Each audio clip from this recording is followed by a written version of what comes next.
Tiklo sa magkahiwalay na operasyon sa Cavite at Muntinlupa, ang magkapatid na tandem umano sa kabi-kabilang holdapan sa Metro Manila at Calabarzon. Nakatutok si John Consulta. Exclusive. Kita sa video ang biyahe ng isang rider sa San Pedro, Laguna nang bigla itong harangin sa kalsada ng riding in tandem. Mabilis na bumunot ng baril ang angkas at agad na inagaw ang sling bag ng biniktima nilang rider. Inabot lang ng ilang segundo ang pang-hold up bago tuluyang tumakas ang mga kawatan.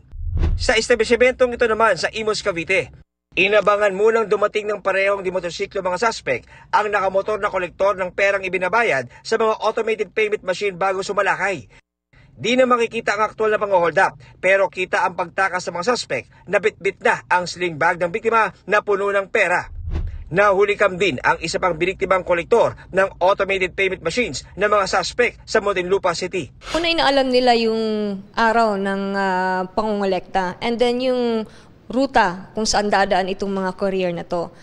Kung hindi man nila mabiktima doon mismo sa convenience store, ay hintayin nila na makaalis, tatambangan nila ito somewhere along the way na sa tingin nila ay wala masyadong tao. Sa tulong ng backtracking ng Calabarzon Police, natuntun ang plaka ng motor ng mga suspect at natukoy ang kanilang pagkakakilanlan.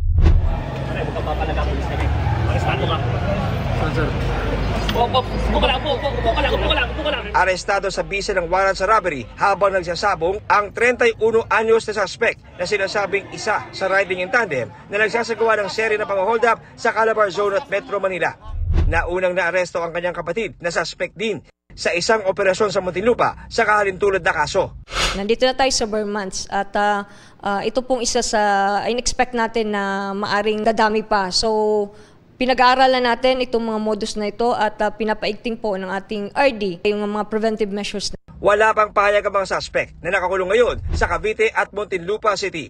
Para sa GMA Integrated News, John Consulta, nakatutok 24 oras.